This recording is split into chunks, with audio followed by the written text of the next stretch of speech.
మా అందరికీ కూడా వినిపించి మా అందరినీ కూడా చైతన్యపరచాల్సిందిగా కోరుతా ఉన్నాము. Please Dada welcome. గట్టిగా ఒక్కసారి చప్పట్లతో ఆహ్వానిద్దాం. గట్టిగా అంత గట్టిగా మనం చప్పట్లు పెడితే అంత వ్యవసాయ విషయాలు తెలుసుకుంటాం మనం.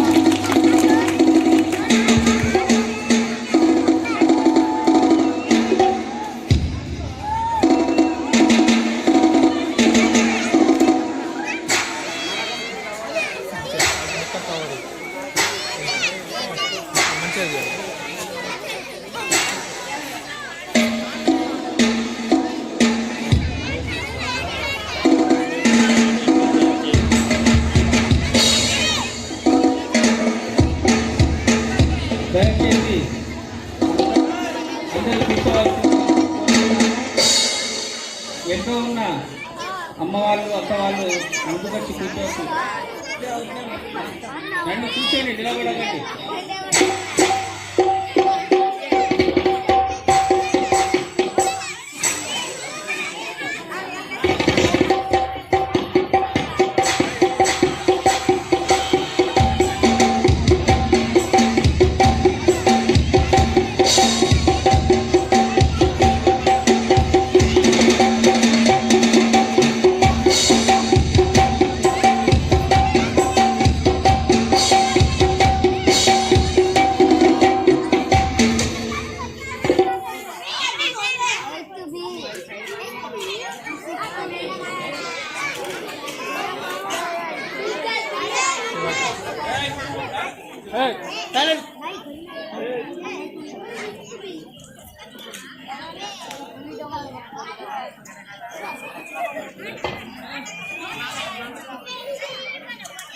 అందరికీ జైవేవ్.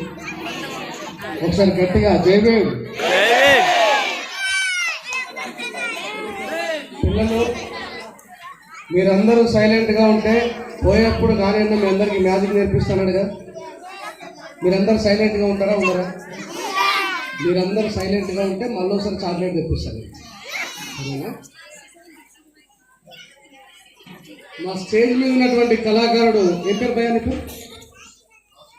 రాజశేఖర్ అన్న ప్రతిసారి పాపం మాట్లాడుతున్న వాళ్ళకి పాట పాడుతున్న వాళ్ళకి ఆయన సైడ్ నుంచి మంచి బ్యాక్గ్రౌండ్ ఇస్తున్నాడు, కానీ ఆయన క్యాచ్ చేయలేకపోతున్నారు పాపం మా వాళ్ళు. అయితే ఒక ఊర్లో అమ్మ ఇలాంటి చిన్న పిల్లలకు చాక్లెట్ ఇస్తాను. మరి మీ అందరికీ ఏం చేయాలి? నాకు మిమ్మల్ని అందరూ చూస్తే చాలా జాలేస్తుంది తెలుసా. ఇక్కడ ఉన్న సభలో ఎంతమందికి మరాఠీ వస్తుందో చేతులు చెప్పండి.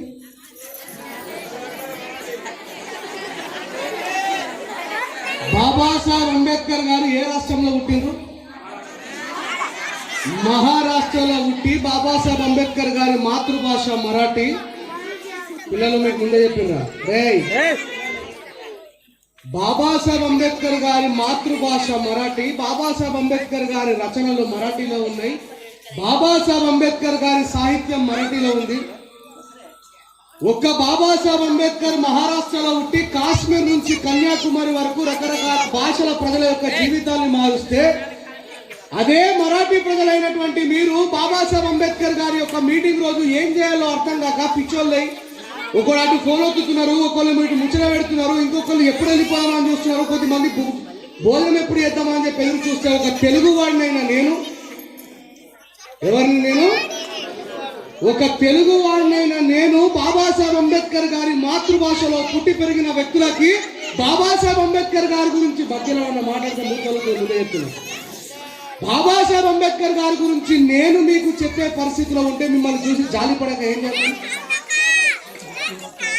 నిజమా కాదా? అలా చాక్లెట్ ఇవ్వాల. అయితే మిత్రులారా,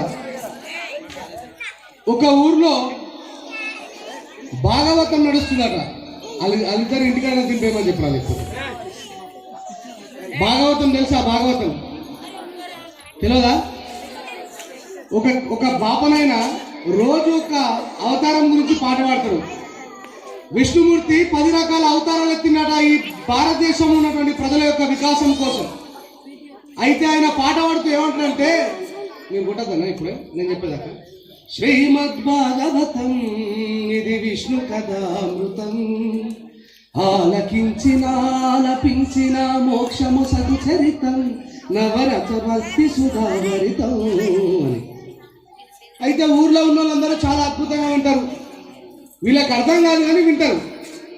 అయితే ఒక రోజు ఇట్లాగే వీళ్ళు రోజు మంచిగా పాటలు పాడుతున్నారు, మా ఊర్లో ఉన్నటువంటి వాళ్ళకు భక్తిని నూరిపోస్తున్నారు అని ఒక ఆయన ఇంటికి భోజనానికి పిలిచిండట.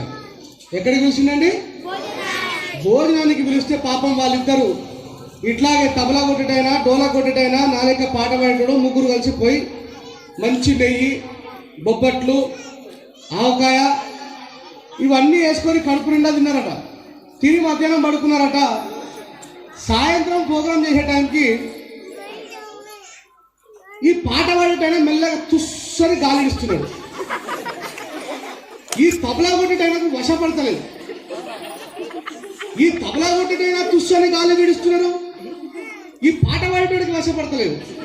కానీ ఈ విషయము వీళ్ళకు సిగ్గుపోయే పని ఏదైతే ఉందో అక్కడ ఉన్న ప్రజలకు అర్థం కాకుండా ఈ పిక్కుతున్నది ఎవడు అనే విషయాన్ని తెలుసుకోవాలి. నవ్వకండి, వినండి. అరే ఇది ఎవడు చేస్తున్నాడు ఈ పని అని తెలుసుకోవడం కోసం పాట పాడేటైనా పాట పాడుతున్నాడు. ఏమని? ఆసనా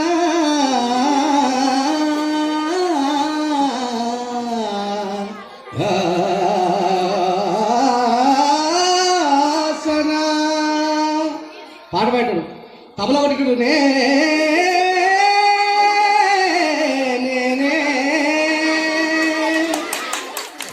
అప్పుడు ఈ పాట పాడాడు ఆని తరువాత నేనే.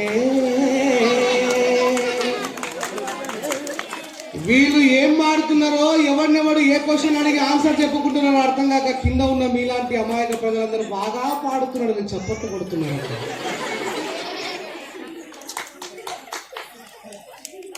ఈ కార్యక్రమాన్ని ఎన్నో కష్టాల మధ్య పెట్టుకొని రోజు కూలికి పోతే తప్ప ఇంటిపైన కుండెక్కనటువంటి మీరు, చిన్న చిన్న పనులు చేసుకొని కష్టాన్ని నమ్ముకొని బతికేటటువంటి మీరు తలా ఎన్ని పైసలు వేసుకొని ఇంత అద్భుతమైనటువంటి టెంట్ వేసుకొని మా బ్రదరు ఆయనకున్న సౌండ్ సిస్టాన్ని ఈరోజు నేను బతకడానికి గల కారణం బాబాసాహెబ్ అంబేద్కర్ కనుక ఈ ఒక్కరోజు నా సమాజం కోసం దీన్ని ఫ్రీగా పెడతా అని చెప్పేసి ఆయన పెట్టడం గట్టిగా చెప్పట్లు.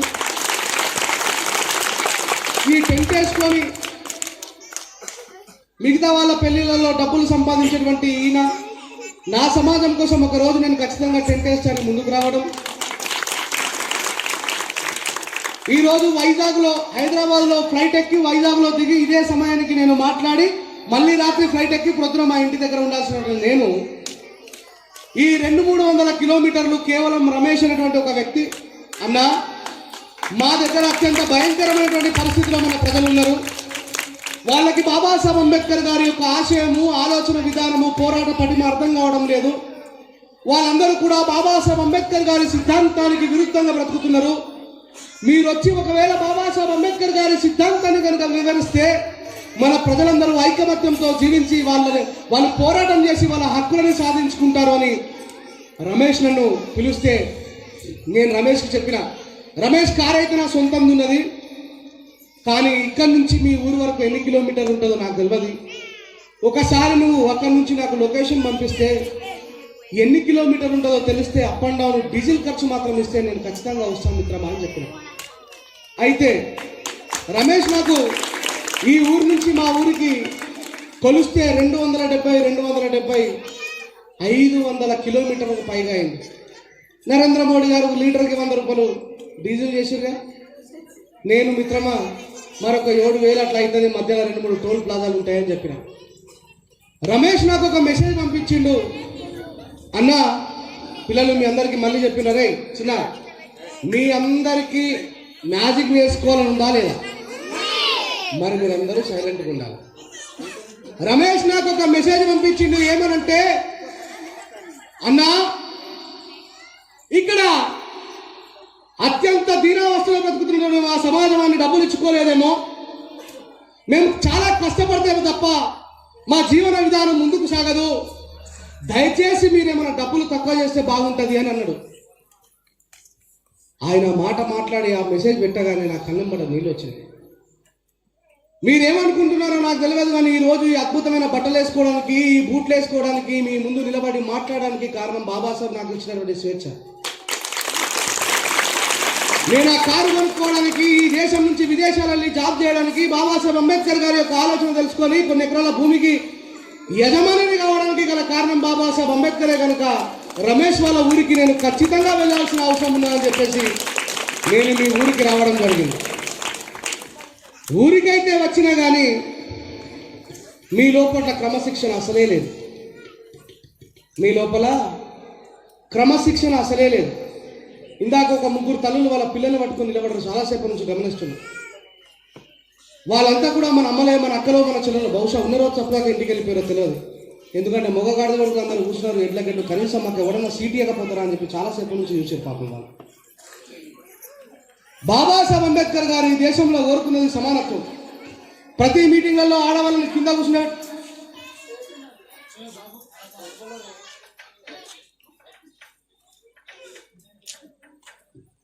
బాబాసాహెబ్ అంబేద్కర్ గారు స్త్రీలకు సమానమైనటువంటి హక్కులు ఇవ్వాలని చెప్పి కోరుకున్నారు. నేను కేవలం ఒక 10 నిమిషాలు మాత్రమే మాట్లాడతా. ఆ 10 నిమిషాల తర్వాత మీకు నిజంగా అన్న ఇంకా మాట్లాడితే బాగుంటుంది అని అనిపిస్తే నేను 10 నిమిషాలకి మిమ్మల్ని అడుగుతా, అమ్మా మాట్లాడమంటారా, అయ్యా మాట్లాడమంటారా అని. ఎందుకంటే నేను మీ జీతగాని కాను, మీరందరూ నా బానిసలు కాదు కూర్చోమంటే కూర్చోడానికి. అవునా కాదా? నా వల్ల వీలైనంత అద్భుతంగా బాబాసాహెబ్ అంబేద్కర్ గారు ఈ దేశంలో ఉన్నటువంటి ప్రజల కోసం రాజ్యాంగంలో ఏం హక్కులను ఇచ్చిండ్రు, ఈ రోజు మనం బ్రతకడానికి గల కారణం ఏంది? నిజంగా అంబేద్కర్ కేవలం మాలమాదిగోలకు మాత్రమే హక్కులు ఇచ్చిండా? లంబడి గోండోలకు మాత్రమే హక్కులు ఇచ్చిండా? ముస్లింలకు హక్కులు ఇవ్వలేదా? చౌదరులకు హక్కులు ఇవ్వలేదా? బాపనులకు హక్కులు ఇవ్వలేదా? కోమటోళ్ళకు హక్కులు ఇవ్వలేదా? రెడ్డిలకు హక్కులు ఇవ్వలేదా? గౌండ్లకు హక్కులు ఇవ్వలేదా? కుమ్మరులకు హక్కులు ఇవ్వలేదా? యాదవులకు హక్కులు ఇవ్వలేదా? రకరకాల కులాల వాళ్ళకు హక్కులు ఇచ్చిందా లేదా అనేటువంటి విషయాన్ని తెలుసుకోవడానికి మీరు సిద్ధంగా ఉన్నారా? చూడండి మిత్రులారా, ప్రతి ఊర్లో, ప్రతి కాలేజీలో, ప్రతి యూనివర్సిటీలో మనం ఎదుర్కొనేటువంటి ఒక సమస్య, అరే అంబేద్కర్ హైదరాబాద్ మీకు రిజర్వేషన్లు ఇచ్చిండు, మీకేంది 35 మార్కులు వస్తే మీకు ఉద్యోగం వస్తుందని చెప్పేసి ఇలాంటి మాటలు మనం విన్నామా లేమా? విన్నాం కదా. మరి వాళ్ళకి నిజంగానే ఎవరైతే మనల్ని అంటున్నారో వాళ్ళకి నిజంగా సమాధానం చెప్పగలగాలంటే మనకు రాజ్యాంగం గురించి తెలిసింది ఉండాలి కదా. ఏమైంది కాక, ఏ పెద్ద మనిషి నువ్వు పడే బయట కరే దాని లేక కష్టపడి ఏమైనా నీ పొద్దున్నాక నీ పంచాయతీ మైక్ తీసుకుంటాం ముందుగా నాకు ఆయన తాగేసి వచ్చిన కూడా బాబాసాహెబ్ ఆ విషయం తెలియదు పాపం, పాడైపోయింది. 4 మాటలు చెప్తా, గుర్తుపెట్టుకోండి. నేను అంత దూరం నుంచి కష్టపడి మీకోసం వచ్చింది ఏంటి అంటే, అయ్యో నా సమాజానికి 4 మాటలు చెప్తే గుర్తుపెట్టుకొని వీళ్ళు మిగతా సమాజంలో బాబాసాహెబ్ అంబేద్కర్ గారి యొక్క అభ్యున్నతి కోసం ఆలోచిస్తారని చెప్పి. ఇదే ప్లేస్లో ఒక పాపనంలో ఇంకా వేరే వాళ్ళు మీటింగ్ పెట్టుకుంటే ఏం జరుగుతుందో తెలుసా? వాళ్ళు రేపు ఒక మీటింగ్ పెట్టుకుంటున్న మంత్రోచ్చరణ, 1000 మంది కలిసి ఒకటేసారి మంత్రాలు చదవాలా? ఆ మంత్రోచ్చరణ చేయాలంటే ప్రొద్దున 3 గంటలకే లేస్తారు. ఎన్ని గంటలకు లేస్తారండి? 3 గంటలకే లేస్తారు. 3 గంటలకు లేచి 4 గంటలకు చలి నీళ్ళతో స్నానం చేస్తారు. ఏ నీళ్ళతోని? చలి నీళ్ళతో. ఎందుకు స్నానం చేస్తారో తెలుసా? వాళ్ళ లోపల ఉన్నటువంటి నిద్రావస్థ మొత్తం కూడా వెళ్ళిపోయి యాక్టివ్నెస్ బయటకు రావడం కోసం చలి నీళ్ళతో స్నానం చేస్తారు. వాళ్ళందరూ 1000 మంది ముక్త కంఠంతో చదువుతారు. యాని కాని చ పాపానే జనమాంతర కృతాని చ తాని వినశ్శాంతి ప్రదక్షిణ పదే పదే పాపోహం పాప కర్మాణం పాపాత్మం పాప సంభవం పాహిమాన కృపాయత దేవ అన్యదాం శరణాం రక్షతి. 1000 మంది ఒక్క అక్షరం అటు ఇటు పోకుండా చదువుతారు. ఒక ఆయన అటు వరుతున్నాడు, ఒక ఆమె ఇటు మొత్తుకుంటుంది, ఈ పిల్లగాడు వరకు నోరు కూస్తున్నారు, ఇటు నుంచి ఒక్కరు సపోర్ట్ చేస్తున్నారు, అటు నుంచి ఒక్కరు సపోర్ట్ చేస్తున్నారు. పొద్దున్న లేవగానే మనకు ఒక శ్లోకంతో చాలవుతుంది. శుక్లాంబరధరం విష్ణుం శశివర్ణం చతుర్భుజం ప్రసన్నవదనం జాయే సర్వ విఘ్నోపశాంతియే. ఇది కాకపోతే కౌసల్య సుప్రజ రామ పూర్వ సంధ్యా ప్రవర్తతే. ఉత్తిష్ట నరశార్దూల కర్తవ్యం దైవమాన్వికం. ఉత్తిష్ట గోవింద ఉత్తిష్ట గరుడధ్వజ ఉత్తిష్ట కమలాకాంత త్రైలోక్యం మంగళం కురుం. మాత సమస్త జగత మధుకైక భావే వక్షో విహారిణి మనోహర దివ్యమూర్తే. విన్నామా లేదా? ఎన్ని వేల సార్లు వింటాం మనం. ఇదే శ్లోకాన్ని హైదరాబాద్ పెరేడ్ గ్రౌండ్ లో వాళ్ళు 1000 మంది కూర్చొని, నాకు బలవంతంగా మీకు చెప్పడం ఇష్టం లేదు, మీరు వినకపోతే మీ ముందు మాట్లాడాల్సినటువంటి దౌర్భాగ్యం నాకు అంతకన్నా లేదు. నేను ఏసీలలో కూర్చొని పాట రాసుకుంటే నాకు 30,000 వస్తాయి. ఇంత దూరం కష్టపడి రావాల్సిన అవసరం లేదు. మీరు వినకపోతే మీకు బలవంతంగా చెప్పాల్సిన అవసరం నాకు లేదు. మీరు బానిసత్వంలో జీవిస్తూ ఉంటే బాబాసాహెబ్ అంబేద్కర్ చెప్పింది కనుక, ఒరే రాజేష్, నువ్వు కానీ నీ తరం కానీ ఈ బానిసత్వం నుంచి విముక్తి కావడం కోసం నేను 4 నా పిల్లల్ని చంపుకున్నా, నా భార్యకు కనీసం మంచి కట్టుకోవడానికి బట్టలు ఇవ్వాలి, పిడికడి పట్టలు అన్నం పెట్టలేకపోయినా కేవలం నా తర్వాత ఉన్నటువంటి నా బిడ్డలు బతుకుతే వాళ్ళు నెక్స్ట్ జనరేషన్ కోసం పోరాటం చేస్తారని చెప్పేసి నడి వీధిలో విగ్రహం నిలబడి మిమ్మల్ని అనుక్షణం కాపాడుతున్నా, నేను చనిపోయినా అని చెప్పి అనుకోకుండా భారత రాజ్యాంగం రూపంలో భారతదేశాన్ని మొత్తం కూడా కాపాడుతూనే ఉంటానని బాబాసాహెబ్ చెప్పిండు.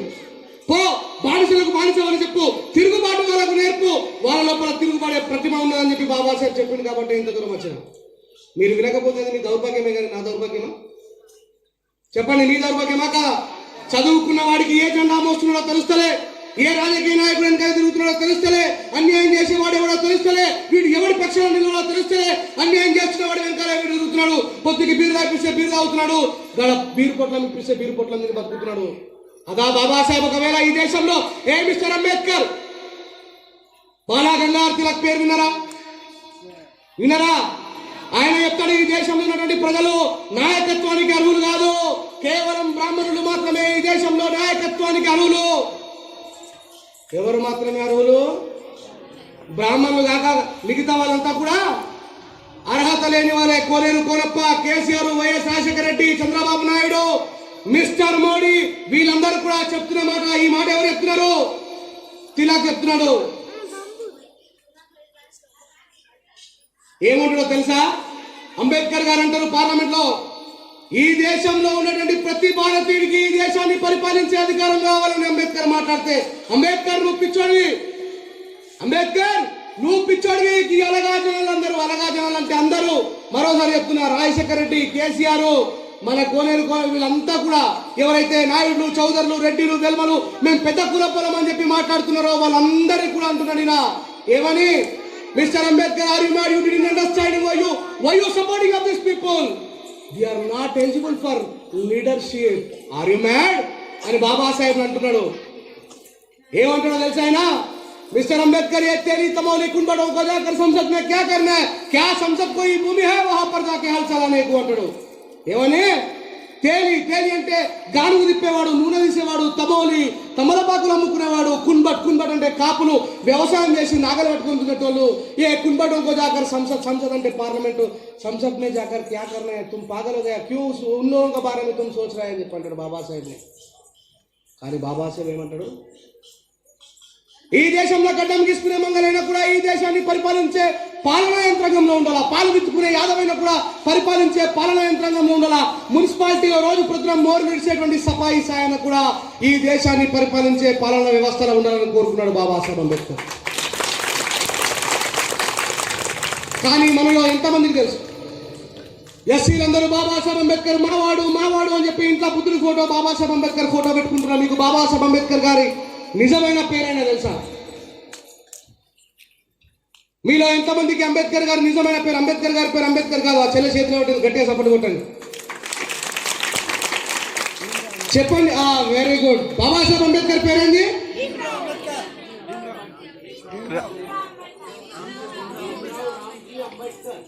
అయితే అక్కడ బిఆర్ అంబేద్కర్ అని చెప్పి రాస్తారు కదా. బిఆర్ అంటే భారతరత్న కాదు. బాబాసాహెబ్కి మొన్న బాబాసాహెబ్ చనిపోయిన తర్వాత ఎక్కువ అవసరం లేదు, సరిపోతుంది. బాబాసాహెబ్ అంబేద్కర్ గారు చనిపోయిన తర్వాత కొన్ని దశాబ్దాలకి భారతరత్న ఇచ్చింది. కానీ బాబాసాహెబ్ బతుకున్న కాలం నుంచి కూడా బిఆర్ అని రాసుకుంటుంది.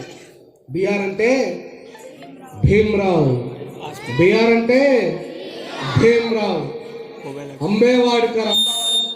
అంబేవాడ గ్రామంలో ఉన్నటువంటి బాబాసాహెబ్ అంబేద్కర్ బిలాంగ్స్ టు అంబేవాడ కాబట్టి అది కాలక్రమేణా అంబేవాడ్కర్ అని వచ్చింది. అయితే ఇదే క్వశ్చన్ నేను ఉస్మానియా యూనివర్సిటీలో ఉన్నటువంటి కామర్స్ డిపార్ట్మెంట్ 73 మంది PhD స్కాలర్ ఉన్నారు నా ముందర. అమ్మ ఆపైన 10 నిమిషాలు అయిపోయిందా? ఆపేనా ఆపన్నా. అయితే ఒక 4 విషయాలు మాత్రం జాగ్రత్తగా చెప్తా వినండి పిల్లలు. మీ అందరికి చాక్లెట్ కావాలా?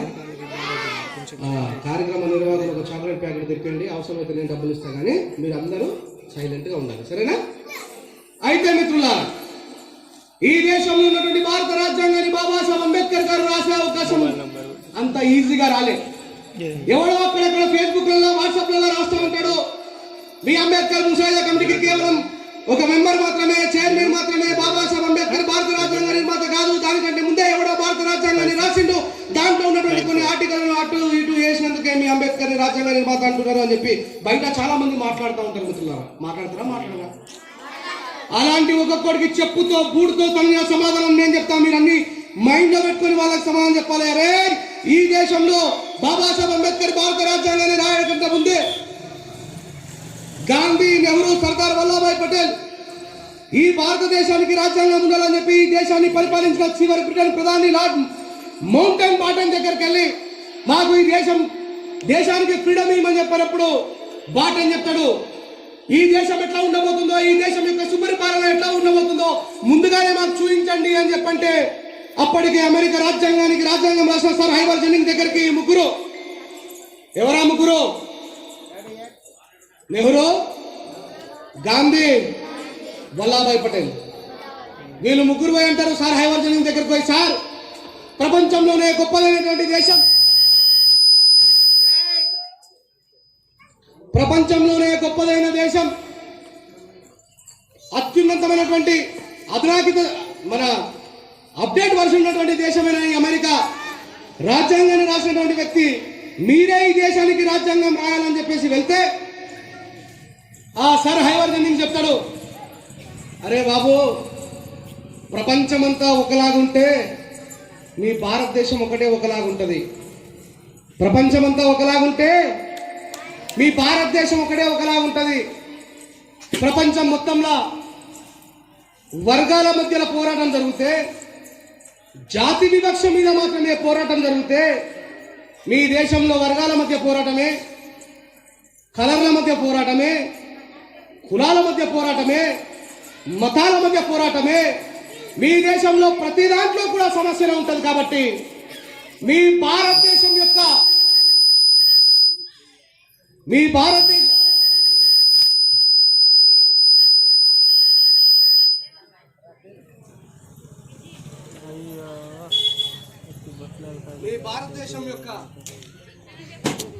భారతదేశం యొక్క చరిత్ర తెలిసిన ఏకైక వ్యక్తి ఈ ప్రపంచంలో ఒక అంబేద్కర్ మాత్రమే ఉన్నాడు.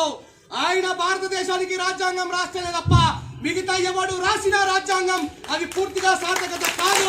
అది కేవలం మాట్లాడితే వీళ్ళు ముగ్గురు కూడా అయ్యో, ఏ అంబేద్కర్ అయితే రాయొద్దు అని చెప్పి మేము ఒప్పుకున్నామో, ఏ అంబేద్కర్ అయితే అంటరాని వాడు, ఆ అంటరాని వాడు రాజ్యాంగం రాయొద్దని చెప్పేసి మేము అనుకుంటే తిరిగి మళ్ళీ వాడే రాజ్యాంగం రాయాలని చెప్పేసి చెప్తున్నాడు. మాకు ఇష్టం లేదు అని చెప్పంటే ఆ ఇంగ్లీష్ అయినా ఒప్పుకోడని చెప్పి భయానికి, ఆ ఇంగ్లీష్ అయినా ఒప్పుకోడు అనే భయానికి ఏం చేయాలో అర్థం కాకపోతే ఈ ముగ్గురు యొక్క కుట్రను పసిగట్టిన హైవర్ జెన్నింగ్స్ ఒక లెటర్లో రాసి పంపిస్తాడు, మిస్టర్ పటేల్, ఒకవేళ ఈ ముగ్గురు కుయుక్తులు వీళ్ళ ఆలోచన ప్రకారం ఒకవేళ రాజ్యాంగాన్ని రాసే బాధ్యత అంబేద్కర్ కు కాక మిగతా ఎవరికైనా ఇస్తే ఆ దేశం యొక్క భవిష్యత్తు అంధకారానికి నెట్టబడుతుంది. అది కేవలం అగ్రవర్ణాలకి, సంపన్నులకు మాత్రమే స్వేచ్ఛా స్వతంత్రం వస్తే తప్ప భారతదేశంలో ఉన్నటువంటి పీడితులకి, వెనుకబడిన వాళ్ళకి ఎప్పటికీ రాదు. ఈ రాజ్యాంగం రాయాల్సి వస్తే కేవలం అంబేద్కర్ మాత్రమే రాయాలని చెప్పి ఆయన లెటర్ రాసి వాళ్ళకిచ్చి పంపిస్తాడు. ఈ ముగ్గురు చాలా సంబరపడి, ఓహో, అమెరికా రాజ్యాంగ నిర్మాత మాకు ఎవరితోనో రాజ్యాంగం రాపించుకోమని ఈ లెటర్ ఇచ్చింది అని చెప్పేసి చాలా సంతోషంగా వాళ్ళు ముగ్గురు ఆ లెటర్ తీసుకుని వస్తారు. ఏ బ్రిటిష్ ప్రధాని దగ్గరికి వచ్చి ఆ లెటర్ ఇవ్వగానే దాంట్లో స్పష్టంగా ఆయన రాస్తాడు ఏమనంటే, ఆ దేశం యొక్క కులానికి, మతానికి పుట్టుక పూర్వోత్తరాలు ఏవైతే ఉన్నాయో దాని పునాదులు తెలిసిన ఏకైక వ్యక్తి, ప్రపంచంలో భారతదేశానికి సంబంధించిన చరిత్రని నిగూఢంగా చదివిన ఏకైక వ్యక్తి అంబేద్కర్ మాత్రమే. ఆయన రాస్తేనే ఆ దేశానికి భవిష్యత్తు ఉంటుంది, ఆయన తప్ప ఎవరు రాసిన భవిష్యత్తు ఉండదు అని చెప్పేసి ఆ లెటర్లో రాశారు. తదనంతరం బాబాసాహెబ్ అంబేద్కర్ గారిని ముసాయిదా కమిటీకి ఎన్నిక కావడం కోసం బాబాసాహెబ్ అంబేద్కర్ గారిని ఓడగొట్టి ఎన్నికల చట్టానికి విరుద్ధంగా అప్పటి నుంచే లక్షల రూపాయలు, ఒకవేళ అంబేద్కర్ ఈ ముసాయిదా కమిటీకి ఎంటర్ అయ్యి చైర్మన్ అయితే ఈ దేశంలో ఉన్నటువంటి బడుగు బలహీన వర్గాల ప్రజలందరికీ కూడా స్వేచ్ఛ సమానత్వం అని చెప్పి బతుకుంటాడు. ఈ అంబేద్కర్కు కేవలం భారతదేశంలో ఉన్నటువంటి పీడిత వర్గాల యొక్క స్వేచ్ఛ స్వేచ్ఛ స్వేచ్ఛ అని మాట్లాడతారు. ఒకవేళ భారతదేశంలో ఉన్న పీడిత వర్గాలందరికీ స్వేచ్ఛ వస్తే మా కింద మా బట్టలు ఎవడు ఉతకాలి, మా మోర్లు ఎవడు తీయాలి, మా కోసం సేవ ఎవడు చేయాలి, మా క్షవరం ఎవడు చేయాలి, మా కోసం కళ్ళు ఎవడు తిప్పాలి, మా కోసం మంచి పాలు మీగడ వెన్న ఇవన్నీ ఎవరు తీసుకురావాలి? ఈ అంబేద్కర్కి మన దిమాగ్ కూడా మాట్లాడితే వీళ్ళందరూ రాజ్యం వెళ్ళాలి, రాజ్యాంగంలో వీళ్ళకి హక్కులు కావాలని చెప్పి మాట్లాడతారు. ఒకవేళ మాట్లాడుకుంటే మాలమాదిగల కోసం మాట్లాడుకుంటే తప్పు లేదు, కానీ ఈ అత్యధిక జనాలైనటువంటి బీసీల గురించి ఎందుకు మాట్లాడుతున్నాడు అని చెప్పేసి ఈరోజు మనం మాట్లాడుతున్నటువంటి ఈక్వల్ ఆఫ్ స్టాచ్యూ ఏం పేరు అయిన పేరు పటేల్ సాగునడిగా సర్దార్ వల్లభాయ్ పటేల్. ఆ పటేల్ బాబాసాహెబ్ అంబేద్కర్ గారు పలుమార్లు వారించడం జరుగుతుంది. అందుకో చాక్లెట్ అయితే కానీ బాబాసాహెబ్ అంబేద్కర్ గారు ఎంత గొప్ప వ్యక్తి అంటే, ఈ దేశంలో ఎవరైతే కష్టాన్ని నమ్ముకొని బతుకుతున్నారో, ఈ దేశంలో ఎవరైతే చెమటను దారపోసి బతుకుతారో, ఈ దేశంలో ఎవరైతే శ్రమ దోపిడికి గురవుతున్నారో, ఈ దేశంలో ఎవరైతే వాళ్ళ కష్టాన్ని పెట్టుబడిగా పెట్టి బ్రతుకుతున్నారో, మొట్టమొదటి హక్కులు వాళ్లకు కావాలని చెప్పేసి బాబాసాహెబ్ అంబేద్కర్ ఆర్టికల్ 340ని బీసీల కోసం రాసిండు మిత్రులారా. కానీ ఈరోజు మన బీసీ సహోదరులకి బాబాసాహెబ్ అంబేద్కర్ గారు ఆర్టికల్ 340లో బీసీలకు రాజ్యాంగంలో రిజర్వేషన్లు ఇచ్చిందనే సంగతి తెలియదు. ఇప్పుడు మన అమ్మని తిడితే ఎవరు కోపం వస్తుంది? మన పక్కింటి ఆయన కోపం వస్తుందా? మళ్ళీ ఎందుకంత ఆలోచిస్తున్నారు? మనకే కోపం వస్తుంది అని చెప్పచ్చు కదా. మీరందరూ మనుషులేనా? గొర్రెల మేకలైతే లేదుగా. నేను మాట్లాడుతున్న భాషకు తిరిగి సమాధానం చెప్తారే నేను ముందుకు పోతాను. నాకు బర్లకు గొర్రెలకు చెప్పడం కోసం అంటే నేను ఫిక్స్ అయిపోతాను ఉండే, ఎందుకంటే పాపం వాడికి నా భాష అర్థం కాదు. నేనేం ఇట్లా ఏమన్నా సప్పు మీరు అట్లా కూర్చుంటే నాకు ఇష్టం అనిపోయింది. నేను మాట్లాడుతున్న భాష మీకు అర్థమవుతుందిగా తెలుగు? అక్కడ చేయొద్దు హిందీలో వార్తలు చెప్తాను, తెలుగే మాట్లాడాలి కదా. అయితే వినండి, ఒకవేళ బాబాసాహెబ్ అంబేద్కర్ కు నిజంగా ఈ భారతదేశంలో మాలమాదిగల ఎస్సీ ఎస్టీల జీవితాన్ని మార్చాలని అనుకుంటే ఫస్ట్ రిజర్వేషన్ ఎవరికి ఇవ్వాలా? మాలమాదిగలకి ఇవ్వాలి కదా. కానీ బాబాసాహెబ్ మాలమాదిగల పుట్టినప్పటికీ కూడా ఫస్ట్ ఈ దేశంలో అందరికంటే మొట్టమొదటిసారి బాగుపడాల్సిన వ్యక్తులు బీసీలు అని బీసీల కోసం బాబాసాహెబ్ రాసిందంటే బాబాసాహెబ్ కు కురపిచ్చి లేదన్నట్టే కదా.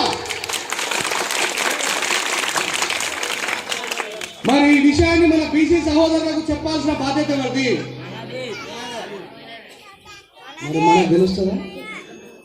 బాబాసాహెబ్ అంబేద్కర్ ఎస్సీలకు ఏ ఆర్టికల్ ప్రకారం రిజర్వేషన్ ఇచ్చిందో ఆడవాళ్ళకి ఎవరైనా చెప్పండి. మొగోళ్ళు ఎవరు మాట్లాడద్దబ్బా. ఒకవేళ మీరు మొగోళ్ళు ఎవరైనా కాదనుకుంటే మాట్లాడవచ్చు, మరి మొగోళ్ళు అనుకుంటే సపోర్ట్ చేయాలి. నేను మళ్ళీ మిమ్మల్ని అడుగుతాను, అక్కలారా, అమ్మలారా, చెల్లెలారా, మీరందరూ ఎస్సీలే కదా. మీలో చదువుకునే వాళ్ళు కూడా చాలా మంది ఉన్నారు కదా. మీలో ఎవరికైనా బాబాసాహెబ్ అంబేద్కర్ గారు ఏ ఆర్టికల్ ప్రకారం ఎస్సీలకు రిజర్వేషన్ ఇచ్చిందో తెలుసా? మరి ఇప్పుడు మనం అందరం చదువుకున్న గొర్రెల మేకలం కాను, అవునా కాదా? ఇప్పుడు చెప్పండి, నేను మిమ్మల్ని చూసి జాలి పడాలా వద్దా? మరి నేను వచ్చి జాలి పడ్డాను కానీ మీకు కోపం వచ్చి మమ్మల్ని చూసి జాలి పడతాను. ఈ దేశంలో పుట్టిన మనకు బాబాసాహెబ్ అంబేద్కర్ గారు ఏ ఆర్టికల్ ప్రకారం ఎస్సీలకు రిజర్వేషన్ ఇచ్చిందో తెలియదు. విత్తనాలలో మాఫియా సబ్సిడీ వస్తుంది, ఇల్లు కట్టుకుంటే సబ్సిడీ వస్తుంది, స్కాలర్షిప్ వస్తుంది, సప్లాబిల్ వస్తుంది, హాస్టల్లో ఫ్రీ ఫుడ్ వస్తుంది. 10th క్లాస్ తర్వాత ఇంటర్మీడియట్ వదిలేనండి. 10th క్లాస్ తర్వాత ఇంటర్మీడియట్ తర్వాత డిగ్రీ తర్వాత పీజీ తర్వాత పిహెచ్డి వరకు పోతున్నాం. మరి ఏ ఆర్టికల్ ప్రకారం బాబాసాహెబ్ అంబేద్కర్ గారు ఎస్సీలకు రిజర్వేషన్ ఇచ్చిందో తెలియకపోతే మనం అందరం బాబాసాహెబ్ అంబేద్కర్ గారి యొక్క త్యాగాన్ని గుర్తించినట్టుగా, గుర్తించని ద్రోహులమే కదా. కనీసం ఈ రోజు నుంచి అలా తెలుసుకొని ఎవరైనా అడిగితే సమాధానం చెప్పండి. బాబాసాహెబ్ అంబేద్కర్ గారు ఫస్ట్ ఎవరికి రిజర్వేషన్ ఇచ్చిండు? ఏ ఆర్టికల్ ప్రకారం ఇచ్చిండు? ఆర్టికల్ 340 ప్రకారం బాబాసాహెబ్ అంబేద్కర్ గారు భారత రాజ్యాంగాన్ని రాసినప్పుడు 52% రిజర్వేషన్ రాస్తాడు. ఎంత? 52% రిజర్వేషన్ రాస్తే, ఓ అంబేద్కర్, నిన్ను రాజ్యాంగంలో రిజర్వేషన్ ఇవ్వమనం కానీ నీ జాతీయులైనటువంటి ఎస్సీలకు కాకుండా, ఎస్టీలకు కాకుండా గీల కోసం ఎందుకు రాస్తున్నావా నువ్వు? నేను బీసీల నాయకుడిని, సర్దార్ వల్లభాయ్ పటేల్ నా పేరు. నేను అడుగుతా లేకపోతే లేదు. నీకేం అవసరం గాల కోసం ఎందుకు రాస్తున్నావు అని చెప్పేసి బాబాసాహెబ్ అంబేద్కర్ గారిని ఆపడం జరుగుతుంది. అక్కడ బాబాసాహెబ్ అంబేద్కర్ గారు బీసీలకి ఖచ్చితంగా రిజర్వేషన్ కావాలని చెప్పేసి రాస్తే వీళ్ళు భారత రాజ్యాంగంలో ఏమని మార్పు చేస్తారంటే, ఒకవేళ బీసీలు పోరాటం చేసి వాళ్ళకు కావాలని చెప్పేసి అడిగితే, అవసరమైతే ఎట్లాగైతే తెలంగాణ ప్రజలు మాకు ఆంధ్ర నుంచి సపరేట్ తెలంగాణ కావాలి అని పోరాటం చేస్తే సుప్రీంకోర్టులో బిల్లు పెట్టి పాస్ చేసుకుని ఎట్లాగైతే తెలంగాణ తెచ్చుకున్నామో, గట్లా బీసీలందరూ రోడ్ల మీదకి వచ్చి మాకు 52% రిజర్వేషన్ కావాలని చెప్పేసి పార్లమెంట్ లో బిల్లు పెట్టి పాస్ చేయించుకున్నాడు. మేము ఇస్తాం అంబేద్కర్ 52%, అప్పటిదాకా 24% మాత్రమే రిజర్వేషన్ ఇస్తామని చెప్పేసి అంటే, ఈ రోజు వరకు కూడా 24% రిజర్వేషన్ అనుభవిస్తున్న బీసీలకు ఎవరికైనా బాబాసాహెబ్ అంబేద్కర్ గారు రాసినటువంటి రాజ్యాంగ ఫలితంగానే 24% రిజర్వేషన్ అమలు అవుతుందని తెలుసా? ఇకపోతే ఎవరైతే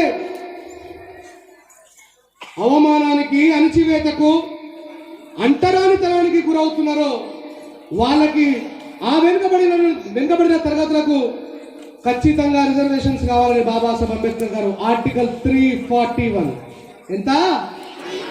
ఆర్టికల్ 341 ప్రకారం ఈ దేశంలో ఉన్నటువంటి షెడ్యూల్ క్లాసెస్ అంటే ఎవరు? ఎస్సీలకి 15% రిజర్వేషన్ బాబాసాహెబ్ అంబేద్కర్ ఇచ్చింది. ఏ ఆర్టికల్ ప్రకారం ఎస్సీలకు ఇచ్చిండు? ఏ ఆర్టికల్ ప్రకారం బీసీలకు ఇచ్చిండు? దాని తర్వాత who was the people doing segregation? The people needed must and should reservation. Who was the people doing segregation? ఎవరైతే ఆటవిక జీవితాన్ని జీవిస్తున్నారు, ఎవరైతే జంతువుల్లాగా అడవిలోనే ఉంటూ ప్రభుత్వం ఏర్పాటు చేసినటువంటి ఎలాంటి ఫలాలను అనుభవించకుండా అడవిలో ఉంటున్నారో వాళ్ళకు ఖచ్చితంగా రిజర్వేషన్ కావాలని చెప్పేసి బాబాసాహెబ్ అంబేద్కర్ ఆర్టికల్ 342 ప్రకారం ఎస్టీలకు రిజర్వేషన్ ఇచ్చింది. ఆర్టికల్ 340 ఎవరికి ఇచ్చిండు? ఆర్టికల్ 341 ఎవరికి ఇచ్చిండు? ఆర్టికల్ 342 ఎవరికి ఇచ్చిండు? ఇప్పుడు చెప్పండి, బాబాసాహెబ్ అంబేద్కర్ గారు ఈ దేశంలో అందరికంటే ముందు ఆలోచించింది ఎవరి కోసం? ఇప్పటికీ బాబాసాహెబ్ అంబేద్కర్ గారు ఇచ్చిన ఫలితంగా 100కు కేసీఆర్ గారు రేపు 1000 ఉద్యోగాలు రిలీజ్ చేస్తే 240 ఫస్ట్ బీసీలకి, 150 మనకు, 70 ఎస్టీలకు. ఇప్పుడు చెప్పండి, అందరికంటే ఎక్కువగా బాబాసాహెబ్ అంబేద్కర్ గారికి కృతజ్ఞత తెలియజేసినటువంటి వ్యక్తులు ఎవరు? 240 ఉద్యోగాలు ఎవరికి? 240 ఉద్యోగాలు బీసీలకు అయితే 150 ఎవరికి? 70 ఎవరికి? ఇప్పుడు చెప్పండి, బాబాసాహెబ్ అంబేద్కర్ గారి ఫోటో ఎవరి ఇళ్లలో ఉండాలి? రేపటి నుంచి మీ ఫ్రెండ్స్ చెప్తారా, అరే సతీష్ ఇట్రా చూడా, నీకు తెలియదురా, మా బాబాసాహెబ్ అంబేద్కర్ కేవలం మాకే రాయలేదురా, మాకంటే ముందే మీకోసం ఆలోచించిండు, మీకోసం రాసిండు. వాడు నమ్మడు. ఏ చల్, మా వాళ్ళందరూ మెరిట్లో పాస్ అయినరు, మా వాళ్ళకి ఏడిచ్చిండు రిజర్వేషన్ అని చెప్పి. ఇక్కడ ఉన్నటువంటి గవర్నమెంట్ ఎంప్లాయీస్ కానీ, ఉద్యమకారులకు కానీ, పోరాటాలు చేస్తున్న వ్యక్తులకు కానీ, అయ్యా ఏ ఏ ఉద్యోగాలలో మీ కలెక్టర్ గారి దగ్గరికి వెళ్ళి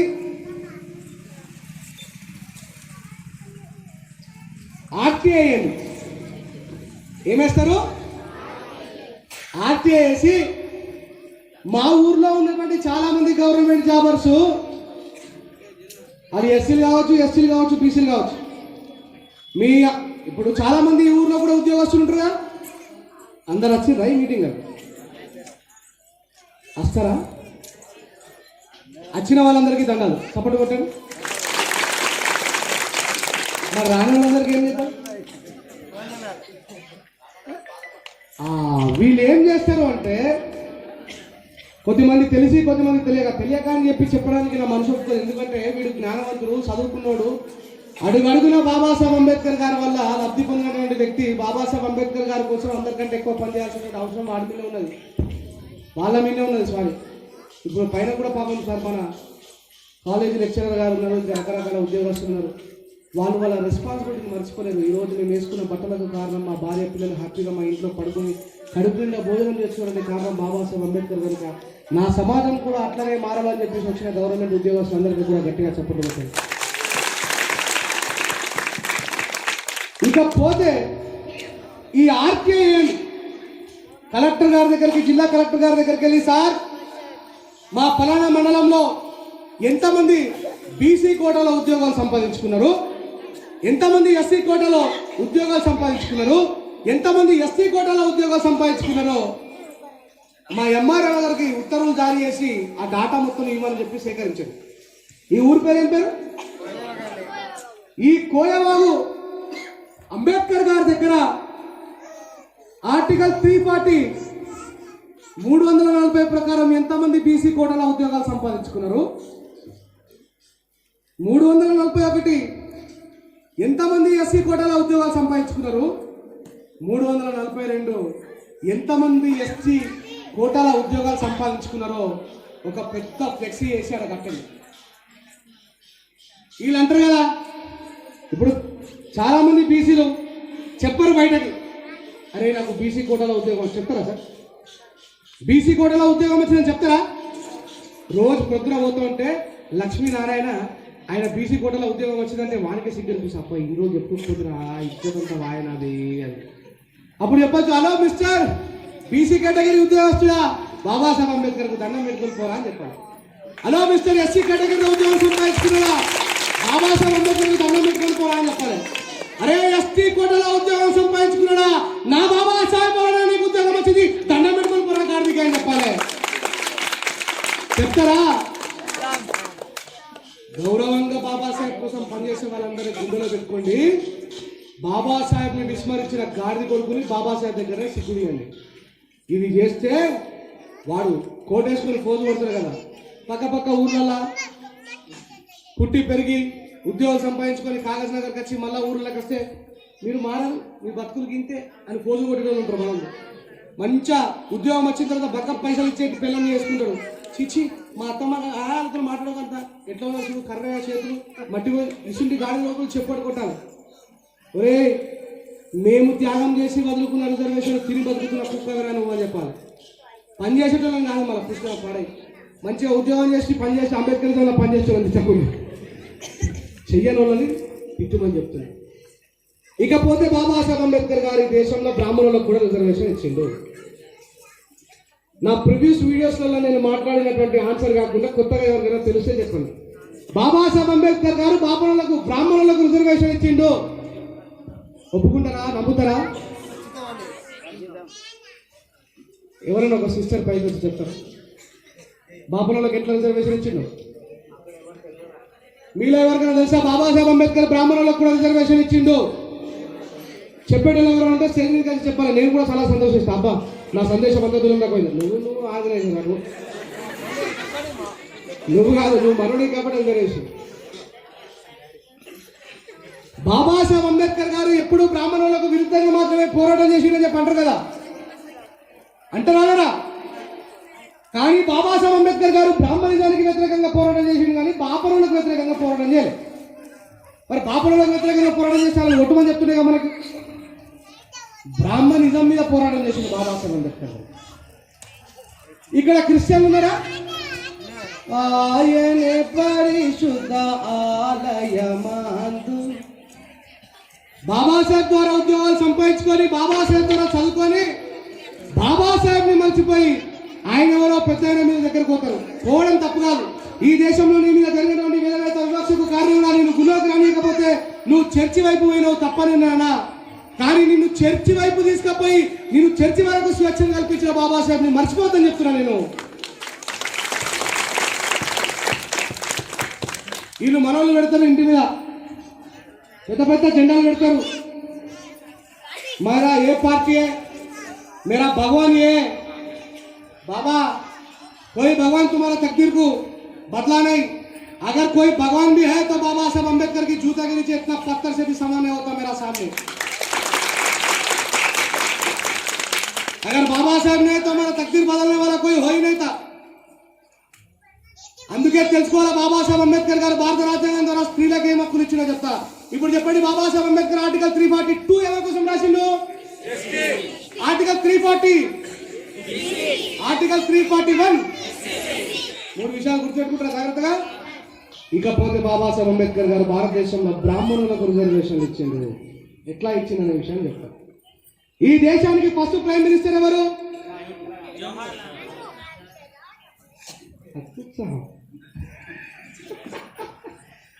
ఈ దేశానికి ఫస్ట్ ప్రైమ్ మినిస్టర్ ఇంతకు ముందు వచ్చిన నన్ను నూకేసినాడు.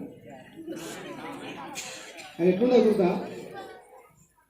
తాగుబోతునయ్య నేను తాగి కందనాలాడుతాను. తాగిన ఆయన మంచోడే, ఆ తాగు నేర్చుతాడు కదంతా. తాగిన మత్తులో నా చిత్తు నేను వాగుతాను.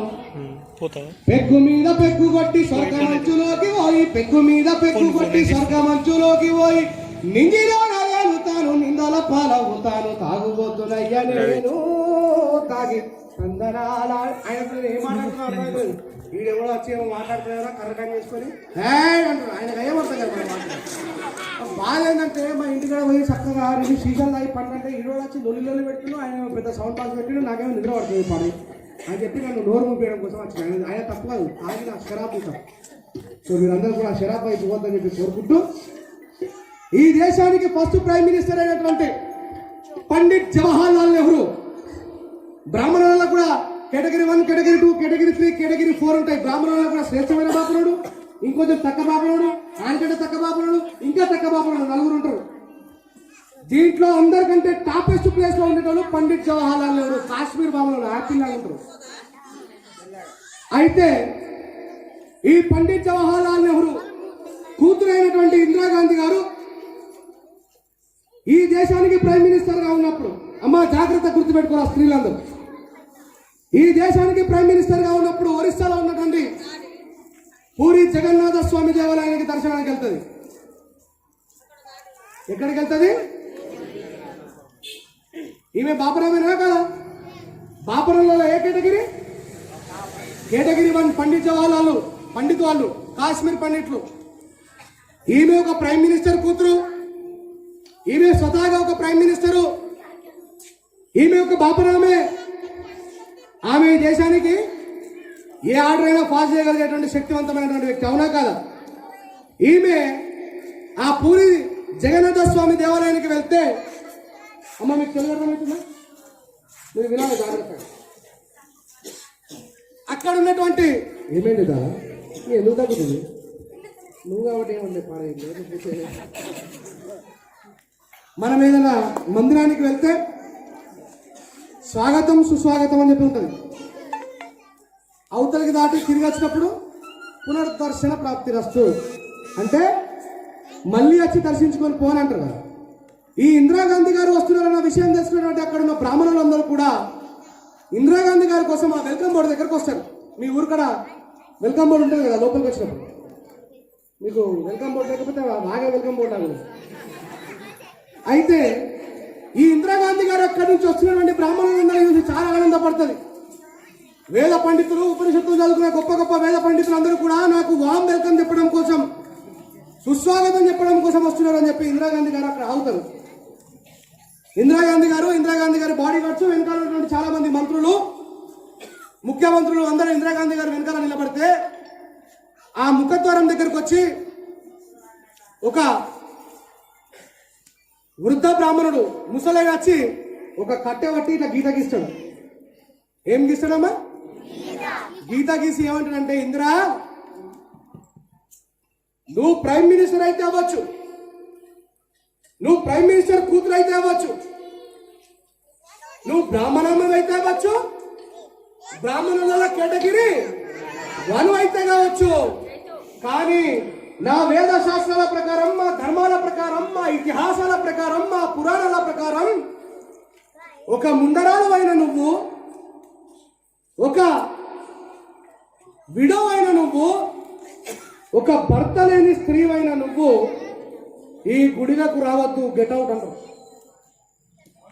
ఈ మాట ఎవరిని అంటున్నారమ్మా? ఒక మాలామేనా, మాదిగామేనా, కుమ్మరామేనా, కమ్మరామేనా, గొల్లామెనా, సాకరామెనా, గౌన్లామెనా, వడ్లోళ్ళు ఆమెనా, రెడ్డి ఆమెనా, చౌదరి ఆమెనా, వెల్మామేనా, నాయుడు ఆమెనా? ఎవరంటుండే ఏకంగా బ్రాహ్మణ ఆమెను. అన్న కేటగిరీ 1 బ్రాహ్మణ ఆమెను. దట్టు ఆమె ప్రైమ్ మినిస్టర్. ఆమె అనుకుంటే ఏదైనా జరగదా? కంద నీళ్లు పెట్టుకొని ఏడ్చుకుంటా గొడగొడ ఏడ్చుకుంటా ఎక్కగలుగుతుంది. నేను పండిత్ జవహర్లాల్ నెహ్రూ కూతురునైనా, నేను ఈ దేశానికి ప్రైమ్ మినిస్టర్ అయినా, నేను కూడా అదే కులానికి చెందిన బ్రాహ్మణామేనైనా, నేను బ్రాహ్మణులలో శ్రేష్టమైనటువంటి కాశ్మీర్ పండిట్నైనా నన్ను గెట్ అవుట్ అన్నారు. ఈ వేదాలు, ధర్మాలు, పురాణాలు, ఇతిహాసాలు, శాస్త్రాలు, ఉపనిషత్తులు, శయ్యలు ఒక గొప్ప కులానికి చెందిన నన్ను, ప్రైమ్ మినిస్టర్ అయిన నన్ను లోపలికి రావద్దు అని బయటకు మిడిసులు పట్టుకొని నూకేస్తే, ఇదే విధవరాలైన నన్ను ఈ దేశాన్ని పరిపాలించే గొప్ప పార్లమెంట్ లోకి రెడ్ కార్పెట్ వర్షి రమ్మన్నాడు నా బాబాసాహెబ్ అంబేద్కర్ అని చెప్పింది.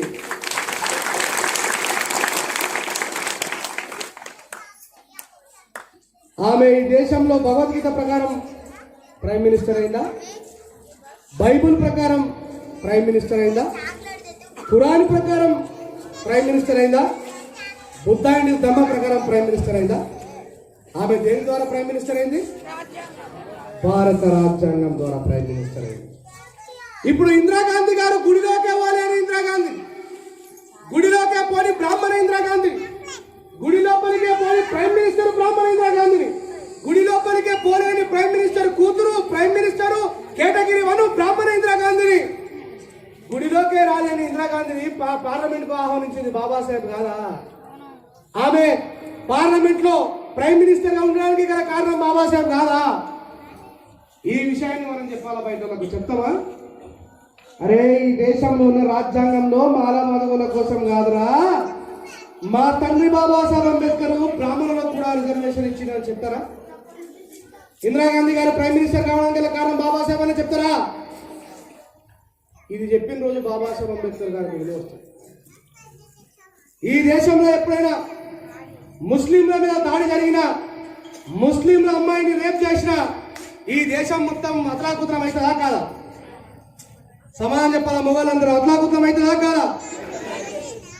నిమిషానికి 7 మంది దళిత స్త్రీల మీద రేప్ జరిగితే మీసాలు వేసుకుని మనం అందరం బాధ వేసుకుని తిరుగుతున్నాం. మేము మహారాజులము, చక్రవర్తులము, వీరులము, శూరులము అని చెప్పుకోవడం మానేలా మనం. ఎందుకంటే రాజ్యాంగం ఏమి రాసిండు బాబాసాహెబ్, రాజ్యాంగం లోపల ఏమున్నది, అసలు భారత రాజ్యాంగం ఏమిచ్చిందనే విషయం మనకే తెలియకపోతే మనం చెప్తాం ఇదే కాగల. రకరకాల మేధావులు వచ్చి, గొప్ప గొప్ప వక్తలు వచ్చి ఈ దేశానికి దిక్సూచైన బాబాసాహెబ్ అంబేద్కర్ లేకపోతే ఈ దేశానికి సుగమమైనటువంటి మార్గమే లేదు అంటాడు. ఆ భారత రాజ్యాంగాన్ని పట్టుకొని ఈ దేశాన్ని వెళ్దాం పద అంటాడు. భారత రాజ్యాంగ ప్రథమ పీఠిక తెలియదు మనం, తెలుసా? మీలో ఎవరైనా భారత రాజ్యాంగ ప్రథమ పీఠికను చదవగలరా? ఈ స్టేజ్ మీద వచ్చి చెప్పగలరా? కానీ చిన్నప్పటి నుంచి అరే నీ అమ్మాయి ఎవడరా వచ్చింది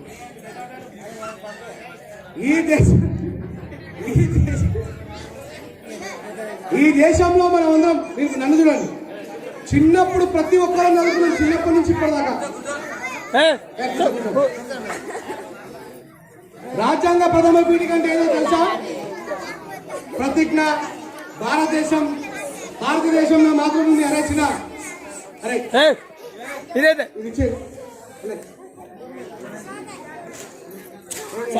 పిల్లలు మీరందరూ సైలెంట్ ఉంటే చాక్లెట్, లేదంటే లేదు. ఏ బాబా కూర్చోవాలా? మనం అందరం చదువుకున్నామా లేదా చిన్నప్పుడు? ప్రతిజ్ఞ, భారతదేశంలో మాతృభూమి, భారతీయులందరూ నా సహోదరులు అని చదువుకున్నామా లేదా? అదే భారతదేశం యొక్క ప్రియములు, వేరేం కాదు. ఈ దేశంలో ఉన్న అందరూ కూడా స్వేచ్ఛ, సమానత్వం, సమృద్ధత్వంతో బతకాలని బాబాసాహెబ్ అంబేద్కర్ రాసిండు. కానీ ఈ విషయం మనకు తెలియదు. ఇప్పుడు చెప్పండి, ఆర్టికల్ 340 ఎవరి కోసం రాసిండు?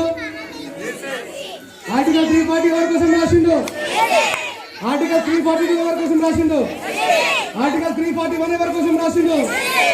ఈ దేశంలో ఇందిరాగాంధీ గారు ప్రైమ్ మినిస్టర్ కావాలి, కారణం ఎవరు? ఈ దేశంలో బ్రాహ్మణులకు బాబాసాహెబ్ రిజర్వేషన్ ఇచ్చినా లేదా? ఇకపోతే చివరిగా ఒక మాట చెప్పి ముగిస్తా. ఏ పిల్లలు, మీ దగ్గరికి చాక్లెట్ వస్తుంది, తీసుకురా. మీరు సైలెంట్గా ఉంటే చాలా నచ్చాయి, లేకపోతే లేదు. ఇచ్చేసి అమ్మా నేను ఆపేయందా? సమాజం చెప్తే ఆపేయందా? సపోర్ట్ చేస్తున్నారు. చెప్పండి. Thank you very much. నాకు ఈ అవకాశం ఇచ్చినటువంటి మీ మిత్రులందరికీ కూడా హృదయపూర్వక ధన్యవాదాలు తెలియజేస్తూ, మరి నా మాటలు మీరు ఓకే మీకు లేదంగా మీరైతే అసలే సపోర్ట్ చేస్తున్నారు, ధన్యవాదాలు కాబట్టి మీరందరూ తెలుసుకో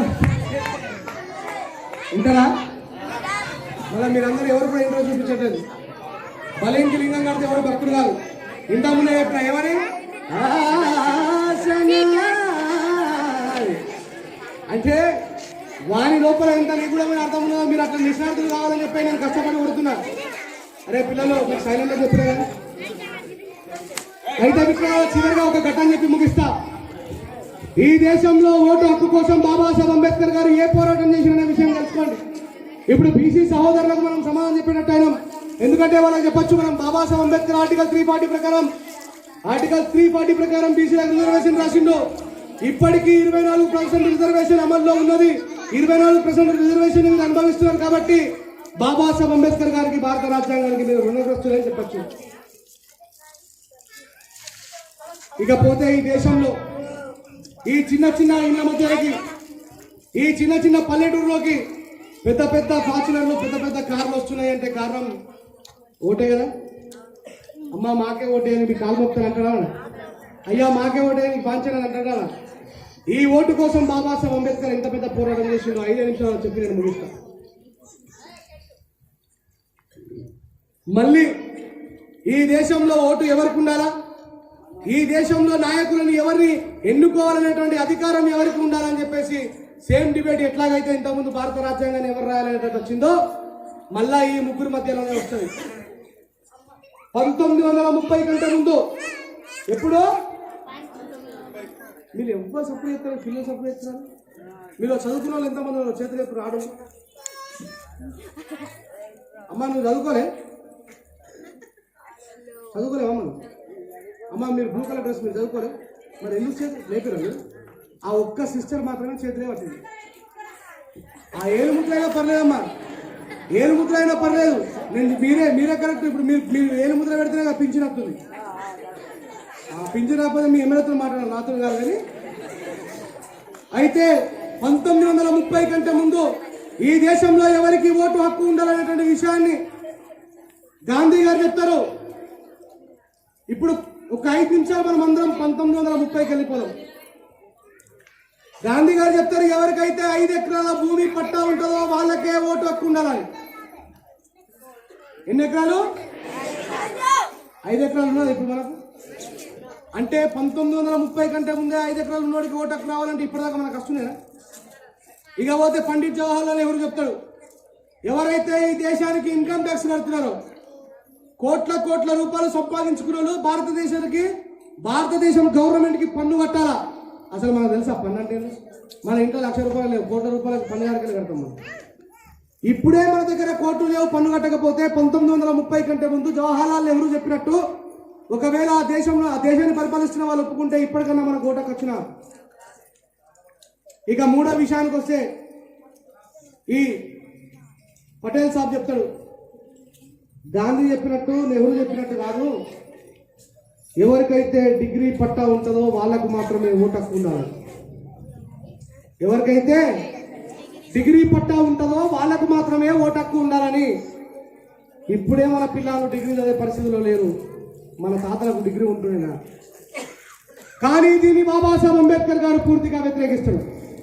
గాంధీ చెప్పినట్టు కానీ, నెహ్రూ చెప్పినట్టు కానీ, వల్లభాయ్ పటేల్ చెప్పినట్టు కానీ నువ్వు ఒకవేళ ఓటు హక్కు ఇస్తే అది కొద్దిమంది మాత్రమే ఓటు హక్కుగా మిగిలిపోతుంది. ఈ దేశంలో ఉన్నటువంటి ప్రజలందరూ కూడా వాళ్ళ కింద బానిసలుగా బ్రతకాల్సి వస్తుంది. ఇది పూర్తిగా తప్పు. ఇది ప్రజల చేత ప్రజల కొరకు ఎన్నుకోబడ్డదే ప్రజాస్వామ్య దేశం అనిపించుకోవాలంటే వయోజనులైనటువంటి అందరికీ ఓటు హక్కు కావాలని పోరాడి బాబాసాహెబ్ ఓటు హక్కు సాధించింది. ఈ ఓటు హక్కు కేవలం మానవాళికే ఇచ్చిన. మరి వీళ్ళు ముగ్గురు అన్నట్టుగా 1930 కంటే ముందు వైఎస్ రాజశేఖర రెడ్డి వాళ్ళ తాతకు ఓటు హక్కు వచ్చిన ఆస్తి హక్కునే కావచ్చు, ఎందుకంటే వాళ్ళు భూస్వాములు కాబట్టి 5 ఎకరాల కంటే ఎక్కువ భూమి ఉంటుంది. మరి డిగ్రీ చదువుకున్న వాళ్ళు ఉంటుండే, అప్పుడు ఇన్కమ్ ట్యాక్స్ కట్టిన వాళ్ళు పెద్ద పెద్ద వ్యాపారవేత్తలు ఎవరు ఉంటుండే? డిగ్రీ చదువుకునేటోళ్ళు మనోళ్ళు కాదు. మనోళ్ళు అంటే నేను మాలమాదిల గురించి మాట్లాడుతున్నాను. ఈ దేశంలో పాపలను కోటలను వదిలేసి మిగతా వాళ్ళందరి గురించి మాట్లాడుతున్నాను. డిగ్రీ చదువుకునే 1930 కంటే ముందు మనోళ్ళు లేరు. 5 ఎకరాల భూమి పట్టా ఉన్న మనోళ్ళు లేరు. ఇన్కమ్ ట్యాక్స్ కట్టిన వాళ్ళు ఇప్పుడే లేరు, అప్పుడైతే అసలు లేరు. ఈ ముగ్గురు చెప్పినట్టుగా మీరు అనుకుంటారు మహాత్ములు, మహనీయులు, స్వతంత్ర సమరయోధులు అని. వీళ్ళు స్వతంత్ర సమరయోధులు కాదు, వీళ్ళు దేశద్రోహులు అని చెప్తున్నాను నేను. నిజంగా వీళ్ళు స్వతంత్ర సమరయోధులు అయితే ఈ దేశానికి స్వాతంత్రం వచ్చిందా? ఈ దేశానికి స్వాతంత్రం రాలేదు మిత్రులారా. ఈ దేశంలో అధికార బదలాయింపు మాత్రమే జరిగింది. బ్రిటిష్ వాళ్ళ చేతుల నుంచి పండిట్ జవహర్లాల్ నెహ్రూ దగ్గరికి పోయినటువంటి ఆ రాజ్యాధికారం ఇప్పటికీ నరేంద్ర మోడీ గారు బీసీ కాదు, తెలుసా మీకు? గౌరవనీయులైనటువంటి ప్రైమ్ మినిస్టర్ నరేంద్ర మోడీ గారు బీసీ కాదు, ఆయన ఒక కోమటైన. పైసలు ఎత్తుకొని పారిపోయిన గౌరవ మోడీ గారు మోడీ గారు కదా. మరి ఆ నీరజ్ మోడీ కోమటైన అయితే ఈయనట్లయితే బీసీ. సో ఈ దేశంలో చాలా పెద్ద కుట్ర జరుగుతున్నది. కానీ నరేంద్ర మోడీ గారు అంటే నాకు అత్యంత అభిమానం ఒక విషయం. నరేంద్ర మోడీ గారు అంటే నాకు అత్యంత అభిమానం ఒక విషయంలో. అది ఏంటి అంటే బాబాసాహెబ్ అంబేద్కర్ గారు ఈ దేశంలో ఉన్నటువంటి అగ్రవర్ణాల్లో కూడా పేదోళ్ళు ఉంటారు. రెడ్డిలలో, రావులలో, కోమటలలో, బాపరాలలో, వాళ్ళల్లో కూడా పేదోళ్ళు ఉంటారు. కాబట్టి వాళ్ళ కోసం కూడా బాబాసాహెబ్ అంబేద్కర్ గారు 1950లోనే రిజర్వేషన్ కల్పించారు. దాని పేరే economically backward caste. Economically backward caste. కానీ 70 సంవత్సరాల ఈ సుదీర్ఘమైనటువంటి భారతదేశంలో కాంగ్రెస్ గవర్నమెంట్ కావచ్చు, ఇంకా ఏ గవర్నమెంట్ కూడా బాబాసాహెబ్ అంబేద్కర్ గారు ఇచ్చినటువంటి అగ్రవర్ణాల్లో ఉన్నటువంటి పేదలకు కూడా రిజర్వేషన్ అనేటువంటి దాన్ని అమలు చేయలేదు. కానీ నరేంద్ర మోడీ మాత్రమే అమలు చేయడం వల్ల. కానీ దేశవ్యాప్తంగా అగ్రవర్ణాల్లో ఉన్నటువంటి పేదలు కేవలం 7% అయితే 10% రిజర్వేషన్ అమలు చేసింది. కానీ ఎవరైనా ఈ దేశంలో బీసీలు కానీ, ఎస్సీలు కానీ, ఎస్టీలు కానీ చాక్లెట్ ఇచ్చిరా నీకు? ఇయ్యలేదా? అది ఇంకో ఇయ్యలేదా? నువ్వు మాట్లాడుతున్నావు బాగా కాబట్టి నేను చాక్లెట్ ఇయ్యాను. నువ్వు సైలెంట్గా ఉంటే ఇస్తాను. అయితే అగ్రవర్ణంలో ఉన్నటువంటి పేదలకు కూడా బాబాసాహెబ్ అంబేద్కర్ గారు ఎన్నడూ ఆలోచించి వాళ్ళకు కూడా ఊతం ఉండాలా, హక్కులు ఉండాలా అని చెప్పేసి బాబాసాహెబ్ అంబేద్కర్ గారు రాయడం జరిగింది. ఇది ఒకటే గుర్తుపెట్టుకోండి. ఎవరైనా అంబేద్కర్ మీకోసమే చేసిండు, మీకోసమే చేసిండు, మీకోసమే చేసిండు అంటే మీరు వ్యాపారవేత్తలు కావడానికి, విద్యావేత్తలు కావడానికి, రాజకీయ నాయకులు కావడానికి, ఓట్లు వేయించుకొని గొప్పోలు కావడానికి కారణం మా బాబాసాహెబ్ అంబేద్కర్. ఇది కేవలం మాలమాదివులకు, ఎస్సీ ఎస్టీలకు కాదు, దేశానికే రిజర్వేషన్ ఇచ్చిన మహనీయుడు బాబాసాహెబ్ అని చెప్పాలి. ఇప్పుడు చెప్పండి, ఒక్కొక్కటి అడుగుతా. బాబాసాహెబ్ అంబేద్కర్ ఓటు హక్కు అందరికి ఇచ్చిందా లేదా? ఇందిరాగాంధీ గారు ప్రైమ్ మినిస్టర్ కావడానికి కారణం భారత రాజ్యాంగమా కాదా? బాబాసాహెబ్ అంబేద్కర్ గారు ఈ దేశంలో అత్యధిక జనమైనటువంటి బీసీల కోసం రిజర్వేషన్ రాసిందా లేడా? ఏ ఆర్టికల్ ప్రకారం రాసిండు? ఎస్టీల కోసం ఏ ఆర్టికల్ ప్రకారం రాసిండు? ఎస్సీల కోసం ఏ ఆర్టికల్ ప్రకారం రాసిండు? ఇకపోతే చివరిగా ఇంకొక మాట చెప్తే గుర్తుపెట్టుకోండి. ఈ దేశంలో స్త్రీలని మనం అనుకుంటున్నటువంటి వేదాలు, పురాణాలు ఏమన్నాయంటే స్త్రీ ఎట్లా ఉండాలని చెప్పినాయి అంటే, ఈ స్త్రీ అంటే ఈ దేశంలో స్త్రీలు కేవలం ఎస్సీ ఎస్టీలే స్త్రీలా? మిగతా స్త్రీలు కాదా? స్త్రీలు అంటే అందరు కదా, బాపనలైనా కోమటలైనా అందరు స్త్రీలే కదా. ఆ స్త్రీల కోసం మీరు పొద్దున లేచి 3 బొట్లు 4 బొట్లు పెట్టుకుంటారు కదా. మీ దేవుడు, మీ మత గ్రంథము, మీ ఉపనిషత్తులు ఏమని రాసుకున్నాయో చెప్పనా? కౌమారే పితృ రక్షంతి, యవ్వనే భర్త రక్షంతి, వృద్ధాప్య పుత్ర రక్షంతి, నా స్త్రీ స్వతంత్రం అనర్హతి. అమ్మా, ఈ మైకు ఎక్కడి వరకు అయితే వినబడుతుందో, నా ముందరున్నటువంటి నా అక్క చెల్లెలకే కాదు, నా వాయిస్ ఎంత దూరం వినబడుతుందో మీ అందరికీ చెప్తున్నా. ఈ రోజు మీరు ఇండల్లా వంటింట్లో కుందేళ్లు కాకుండా మీరు కూడా ప్రతి రంగంలో ముందుకు వస్తున్నారంటే, మీ బిడ్డలు చదువుకుంటున్నారంటే, మీ పిల్లలు కూడా అందరిలాగా బ్రతుకుతున్నారు అంటే కారణం బాబాసాహెబ్ అంబేద్కరే, భారత రాజ్యాంగమే. కానీ మనం పొద్దున లేచి మొక్కుతున్న దేవుడు, ఆ దేవుని సృష్టించిన వేదాలు ఏమని చెప్తున్నాయంటే, కౌమారే పితృ రక్షంతి.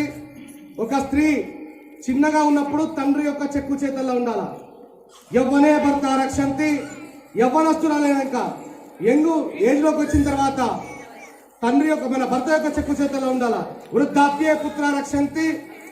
ముసలి అయిపోయిన తర్వాత కొడుకు చెక్కు చేతల్లో ఉండాలా. నా స్త్రీ స్వతంత్రం అనరతి. స్త్రీకి స్వతంత్రం ఇయ్యరాదు అని చెప్తున్నాయి మీ వేదాలు. ఇక వెట్టూరి మూడు మూడు బొట్లు పెట్టి ఈడొక శంపకు పెట్టుకుని ఆ చుట్టూరా తులసమ్మ చుట్టూ తిరుగు.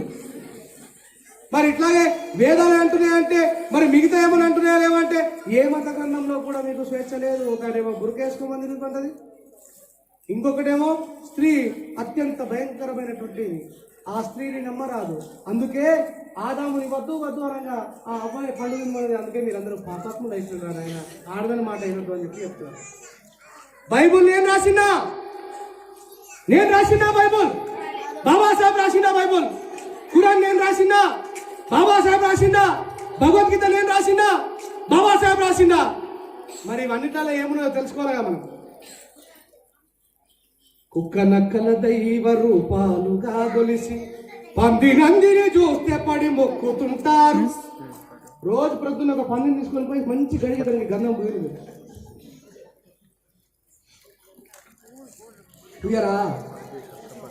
పందిని ఇంట్లోకి తీసుకపోరా. పంది సాక్షాత్తు విష్ణుమూర్తి వరాహ రూపం. ఎట్లా పందిని మొక్కపోతే మీరు శాపగ్రస్తులు అవుతారు. ఒప్పుతారా? ఏం తింటుందని? పిజ్జా తింటుందా, బర్గర్ తింటుందా, కేఎఫ్సీ తింటుందా? అది ఏం తినాలో కానీ తింటుంది. మళ్ళీ ఇప్పుడు నేను ఆ పందిని దేవుడు చేసింది నేనా? వరాహ రూపం అని చెప్పి తయారు చేసింది నేనా? నేను ఇప్పుడు ఎవరైనా తిడుతున్నానా? ఉన్నవాసం చెప్తున్నా. కుక్క నక్కల దైవ రూపాలుగా గొలిసి పందినందిని చూస్తే పడి మొక్కుతుంటారు. చీమలకు చక్కెర పాములకు పాలోసి జీవకారుణ్యమే జీవితం అంటారు. ఈ ఇంట్లో పాములు వస్తే ఎంతగా ఫోన్ చేసి ఇంతగా అందరు బయటకు వచ్చి ఏడున్నవయ్యా పాములు వచ్చింది జల్దిరా నాగేంద్ర స్వామి ఏం పాలు వస్తా అని చెప్పి పోవాలి. పోతారా? దొరకబట్టి కొట్టి చంపేసేదాకా మీరు ఇంతకే. కుక్క నక్కల దైవ రూపాలుగా గొలిసి పందినందిని చూస్తే పడి మొక్కుతుంటారు. చీమలకు చక్కెర పాములకు పాలోసి జీవకారుణ్యమే జీవితం అంటారు. ప్రతి ఊర్లో మానమదులు ఎక్కడుంటారు? ఊరు మధ్యలో ఉంటారా? ఏడుంటారు? గట్టిగా చెప్పాలి. ఊరి కవకల ఉంటారు. అవునా? తోడ పుట్టిన వాళ్ళ ఊరవతలికి నెట్టి కులమంటూ ఇలా మీద కలహాల గిరిగీసి మాయమైపోతున్నడమ్మా మనిషన్నవాడు. ఓహో మచ్చుకైనా లేడు చూడో మానవత్వం ఉన్నవాడు. నూటికో కోటికో ఒక్కడు, నూటికో కోటికో ఒక్కడు. బాబాసాహెబే ఈ ఆడ ఉన్నడో గాని కంటికే కనరాదు మాయమైపోతున్నడమ్మా మనిషన్నవాడు. అట్లా ఈ దేశంలో ఉన్న స్త్రీలని కానీ పురుషులని కానీ వృద్ధులని కానీ చిన్నపిల్లల్ని కానీ ఎవరినైనా సరే కంటికి రెప్పలా కాపాడుతున్నది క్రిస్టియన్లను కానీ ముస్లింలను కానీ హిందువులను కానీ సిక్కులను కానీ బౌద్ధిస్టులను కానీ నాలాంటి దేవుడు లేడనే హేతువాదులను కానీ కంటికి రెప్పలా కాపాడుతున్న ఏకైక దైవం అంటారా ఏమనుకుంటారో మీ ఇష్టం. కానీ ఆయన ఒక్కడే ఈ దేశానికి బాబాసాహెబ్ అంబేద్కర్. బాబాసాహెబ్ అంబేద్కర్ గారు ఒక పుస్తకాన్ని రాసినప్పుడు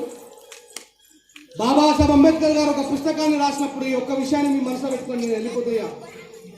బాబాసాహెబ్ అంబేద్కర్ గారు ఒక పుస్తకాన్ని రాసినప్పుడు ఈ దేశంలో ఉన్నటువంటి లిటరేచర్స్ ప్రజలైనటువంటి చదువురాని ప్రజలైనటువంటి వాళ్ళని కూర్చోబెట్టి నేను పలానా రోజు ఈ పుస్తకాన్ని ఆవిష్కరించబోతున్నా అని చెప్పేసి బాబాసాహెబ్ అంబేద్కర్ ప్రకటిస్తే అంబేద్కర్ గారు ఈ దేశానికి సంబంధించినటువంటి ఒక అద్భుతమైన పుస్తకాన్ని రాసినట. ఆ పుస్తక ఆవిష్కరణ మేము అందరం పోతామని చెప్పేసి బాబాసాహెబ్ అంబేద్కర్ గారి సభలోకి వెళ్ళినటువంటి ప్రజలను ఉద్దేశించి బాబాసాహెబ్ మాట్లాడుతున్నప్పుడు ఒక బ్రాహ్మణైన బాబాసాహెబ్ అంబేద్కర్ గారు పిలవకుండా పోతారు. ఈ పాప ఎవరు బిడ్డమో దయచేసి డిస్టర్బ్ కాకుండా తీసుకోండి. ఒక బాపనైనా బాబాసాహెబ్ అంబేద్కర్ గారు పిలవకుండా పోతాడు. అంబేద్కర్ రాసిన పుస్తక ఆవిష్కరణ కోసం ఎవరెవరు వచ్చిందో చూద్దామని చెప్పేసి. మిత్రులారా, ముఖ్యంగా మీరు అందరూ జాగ్రత్తగా గుర్తుపెట్టుకోండి మాటలు. బాబాసాహెబ్ అంబేద్కర్ గారు ఒక్కరు మాత్రమే చదువుకున్న వాళ్ళు. బాబాసాహెబ్ అంబేద్కర్ గారు ఎంత స్టేజ్ మీద కూర్చున్న చదువుకున్న వాళ్ళు. బాబాసాహెబ్ అంబేద్కర్ గారు ముంగటున్న వాళ్ళకి ఎవరికి కూడా చదువు రాదు. అప్పుడు ఆ బ్రాహ్మణయ్య నవ్వుతూ కింది నుంచి ఒక చిట్టు రాసి పంపిస్తాడు. Mister Ambedkar, let me give me 2 minutes time to speak about of your book and in front of your people అని. ఒక 2 నిమిషాలు నాకు సమయం ఇవ్వండి, ఈ పుస్తకం గురించి నీ ప్రజల ముందర నేను మాట్లాడడానికి అని చెప్పంటే లెట్ దెమ్ కమ్ అని బాబాసాహెబ్ అంబేద్కర్ గారు పిలిచి బాబాసాహెబ్ అంబేద్కర్ గారు స్టేజ్ మీద కూర్చుంటారు. బాబాసాహెబ్ అంబేద్కర్ గారు ముందటువంటి ప్రజలకు ఎవరికి చదువు రాదు. బాబాసాహెబ్ అంబేద్కర్ గారు రాసిన పుస్తకాన్ని చేతిలో పట్టుకొని ఆయన అంటాడు, అంబేద్కర్ గారు మీరు రాసినటువంటి ఇంత అద్భుతమైనటువంటి ఇంగ్లీష్, మీరు రాసినటువంటి ఇంత అద్భుతమైనటువంటి ఇంగ్లీషు మెట్రికులేషన్ పాస్ అయినా, మెట్రికులేషన్ అంటే తెలుసా అప్పట్లో ఎస్ఎస్సి, మెట్రికులేషన్ పాస్ అయినా నాకే అర్థమైతలేదు. ఇల్లిటరేచర్స్ చదువు రాకుండా అర్ధనగ్నంతో కనీసం చొక్కా కూడా లేని కేవలం కోసి మాత్రమే కట్టుకున్నటువంటి ఈ ప్రజలకు ఏమర్థమైతే అని చెప్పి వీళ్ళ ముంగట నువ్వు ఈ పుస్తకాన్ని రిలీజ్ చేస్తున్నావు అని చెప్పేసి బాబాసాహెబ్ చూసి నవ్వుతాడు ఆయన.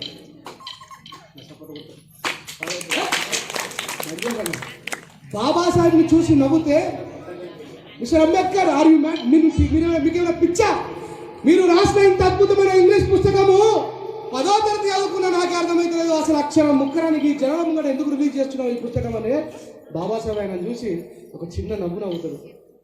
బిడా నువ్వేం మాట్లాడాలనుకుంటున్నావో, నీ లోపల ఎంత విషయం ఉన్నదో కక్కురా, దాని తర్వాత నేను ఈ సమాధానం చెప్తాను బాబాసాహెబ్ అంబేద్కర్ అంటాడు. తర్వాత బాబాసాహెబ్ గారికి మైక్ ఇచ్చి ఆయన బాబాసాహెబ్ అంబేద్కర్ గారి ఇజ్జత్ తీయడం కోసం వచ్చింది అక్కడికి. అర్థమవుతున్నాను. ఆయన అనుకుంటాడు, నేను అంబేద్కర్ని అలా సమాజం గారు పిచ్చిపోయినా అని పోయి కింద కూర్చున్న తర్వాత బాబాసాహెబ్ అంబేద్కర్ గారు చేతిలో మైక్ పట్టుకొని, నేను రాసినటువంటి ఈ పుస్తకంలో ప్రతి అక్షరం కూడా నా వేదన, నా దుఃఖము, నా బాధ. ఈ పుస్తకంలో ఉన్నటువంటి అక్షరాల్ని, పదాన్ని చూసి నువ్వు నవ్వుతున్నావు కదా, 10వ తరగతి పాస్ అయినా నాకే అర్థమవుతలేదు, ఈ సదరాని వాళ్ళు వీళ్ళకేమర్థమవుతుంది అని చెప్పి నవ్వుతున్నావు కదా మిస్టర్ పండిత్. ఏది సింహాల భాషరా, సింహాలకు మాత్రమే అర్థమవుతుంది, ఆ చదువు రాని వాళ్ళ కడుపులోనే రేపు సింహాలు ఉడతాయి అని చెప్పి బాబాసాహెబ్ అలాగే నడుపుతున్నారు.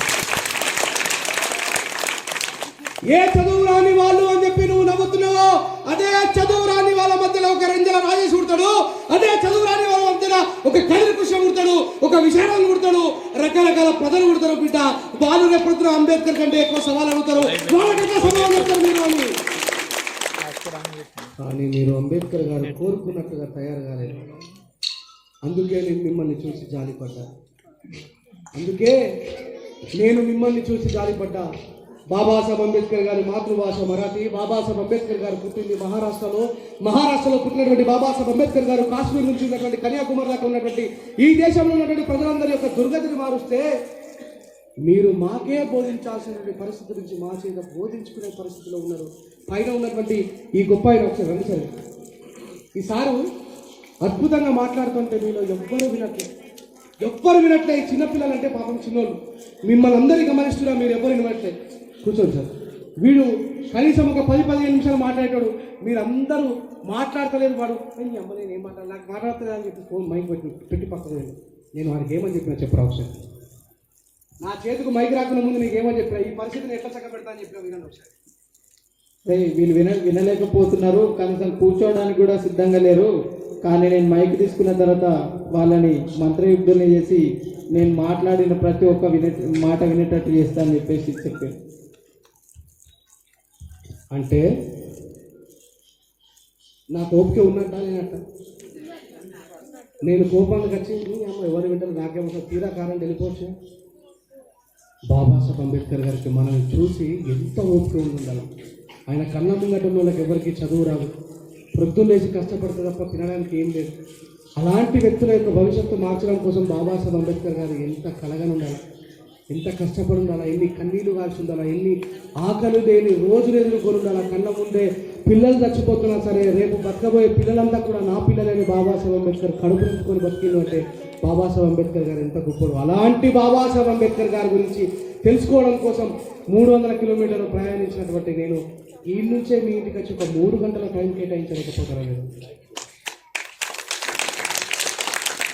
ఇప్పుడు ఒకవేళ నేను చెప్పినటువంటి మాటలు వినకపోతే ఆర్టికల్ 340 తెలుస్తున్నారా, ఆర్టికల్ 341 తెలుస్తున్నారా, ఆర్టికల్ 342 తెలుస్తున్నారా, ఇందిరాగాంధీ గారి చరిత్ర తెలుస్తున్నారా, సర్దార్ వల్లభాయ్ పటేల్ గాంధీ నెహ్రూ ఎంతటి దుర్మార్గంలో తెలుస్తున్నారా? అందుకే ఇలాంటి కార్యక్రమాలు చేసిన వాళ్ళకి మీరు సహకరించండి. ఇలాంటి కార్యక్రమాలు జరిగితే మీరందరూ తప్పకుండా వెళ్ళండి. ఇలాంటి కార్యక్రమాలు నిత్యము జరిగేలాగా మీరు చూసుకోండి. మన భవిష్యత్తుని యేసు ప్రభు, అల్లానో, రాముడో, కృష్ణుడో ఎవరు మార్చలే. అక్కడున్న బాబాసాహెబ్ అంబేద్కర్ గారు చూడండి. ఒక ఆయన నాకేమవసరంగా మీ అంబేద్కర్ గురించి అని అన్నాడు. ఏమన్నాడు? నాకేమవసరంగా మీ అంబేద్కర్ గురించి, నాకు పొలాలు ఉన్నాయి, తోటలు ఉన్నాయి, నా పిల్లలు అమెరికాలో ఉన్నారు, నా కొడుకు మంచిగా ఉన్నాడు, నా బిడ్డ మంచిగా ఉన్నది, నాకెందుకు మీ అంబేద్కర్ గురించి అని అన్నాడు. ఎంఆర్ఓ ఆఫీస్కి టీఆర్ఎస్ గవర్నమెంట్ వచ్చిన తర్వాత ఇస్తారు కదా, పొలం వేసుకోవడానికి ముందు ఇస్తారు. రైతు బంధు ఇచ్చే దగ్గర ఆయనకు 13 ఎకరాల భూమి ఉంటుంది. ఎన్ని ఎకరాలు? 13 ఎకరాల భూమి ఉన్నటువంటి ఆ భూస్వామిని అందరితో లైన్లో నిలబడవా నువ్వు? ఏ చల్